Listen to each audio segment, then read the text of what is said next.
عزیز دوستوں، آج ایک انتہائی اہم اور امپورٹنٹ ٹاپک آپ سے ڈسکس کرنا ہے۔ عام طور پر ہم معاشرے میں اس مرد کو زیادہ اہمیت دیتے ہیں یا اس کی زیادہ عزت کرتے ہیں جس سے عورتیں ڈر کر رہے ہیں، یعنی اس نے اپنی عورت کو دبا کر رکھا ہوا ہے۔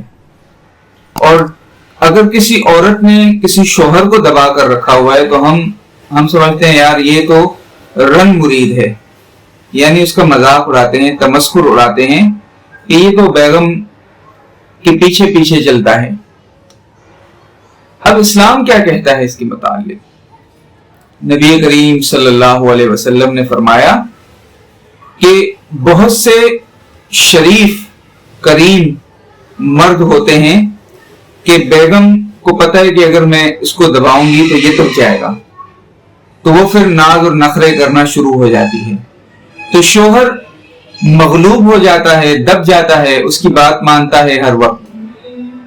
اور کچھ ایسے بد اخلاق، ضدی اور ظالم ہوتے ہیں کہ بیگم کو پتہ ہے کہ اگر میں نے کوئی ناز کیا، کوئی نخرہ کیا تو یہ مجھے مارے گا، پیٹے گا یا گالیاں دے گا۔ اور ہوتا یہی ہے کہ اگر بیگم اس سے کوئی خواہش کا اظہار کرے، کوئی مانگ کرے تو وہ غصہ کرتے ہیں، اسے مارنے اور پیٹنے کے لیے دوڑتے ہیں۔ تو نبی کریم صلی اللہ علیہ وسلم نے فرمایا کہ مجھے یہ پسند ہے کہ میں مغلوب ہو کر رہوں اور شریف کہلاؤں، یعنی بیوی مجھ پر غالب ہو جائے، بنسبت اس کے کہ میں بد اخلاق بن جاؤں اور ظالم بن جاؤں اور بیوی کو جو ہے نقصان پہنچاؤں۔ تو دیکھیں نبی کریم صلی اللہ علیہ وسلم نے کتنا عظیم نسخہ ہمیں بتایا ہے گھریلو زندگی کے بارے میں۔ مولانا اشرف علی تھانوی رحمۃ اللہ علیہ نے ایک بڑا عجیب واقعہ لکھا ہے۔ کہا ایک شخص تھا، غریب آدمی تھا،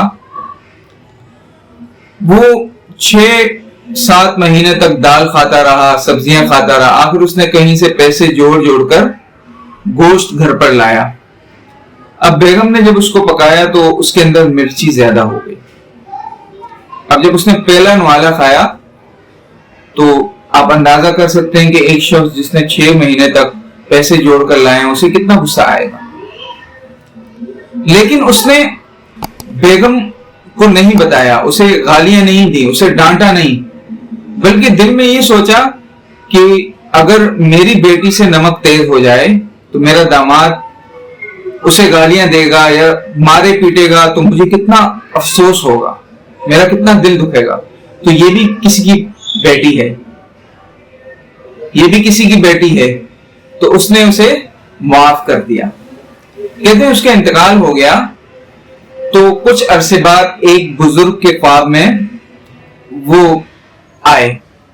اب اس بزرگ نے جب انہیں دیکھا تو پوچھا بھائی کیا معاملہ ہوا تمہارے ساتھ؟ تو وہ غریب آدمی کہنے لگا مجھے سب سے پہلے چارج شیٹ میرے گناہوں کی پیش کی گئی، ایک فلاں گناہ تو نے کیا تھا، پھر فلاں گناہ کیا تھا، فلاں گناہ کیا تھا۔ کہتے میں ڈر گیا، مجھے لگا کہ اب مجھے دوزخ کے اندر پھینک دیا جائے گا۔ پھر اللہ تعالیٰ نے فرمایا جاؤ ہم نے تجھے معاف کر دیا، اس لیے کہ ایک مرتبہ تم نے اپنی بیوی کو معاف کر دیا تھا، یہ کہتے ہو کہ اللہ کی بندی ہے غلطی ہو گئی، ہم نے اسی وجہ سے آج تجھے معاف کر دیا کہ تو بھی میرا بندہ ہے، جا ہم نے تیرے لیے جنت کا فیصلہ کر دیا۔ تو عزیز دوستوں کتنا عظیم جو ہے اسلام کا نظام ہے، اللہ تعالیٰ نے کتنے بہترین انداز میں میاں بیوی کے تعلقات کو بہتر کرنے کے لیے ہمیں ہدایات دی ہیں۔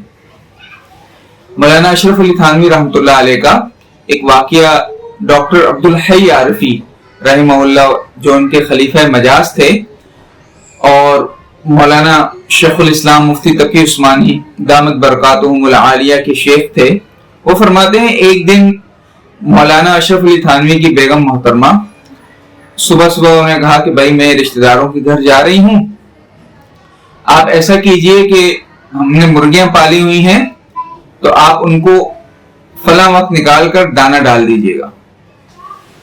اب مولانا اشرف علی تھانوی صاحب اتنے بڑے عالم، مجدد وقت، حکیم الامت، تفسیر لکھ رہے ہیں، واز کر رہے ہیں، خطوط کا جواب دے رہے ہیں، اب ان کو یاد ہی نہیں رہا، انسان کے دماغ سے نکل جاتا ہے. لیکن اب وہ تفسیر لکھنے بیٹھتے ہیں تو اپنے دل اور دماغ کو بالکل خالی پاتے ہیں. خطوط کا جواب لکھنے بیٹھتے ہیں تو علم کی آمد ہی نہیں ہے. واز کرنے بیٹھے تو کوئی دماغ میں بات ہی نہیں آ رہی، بہت پریشان ہو گئے. اللہ کے نزدیک سجدہ کیا، اللہ کی بارگاہ میں کہا یا اللہ مجھ سے کیا خطا ہو گئی کہ آج بالکل علوم کی آمد ہی نہیں ہے. مجھے ایسا محسوس ہو رہا ہے کہ مجھے میرے سینے کو تمام علوم سے محروم کر دیا گیا ہے.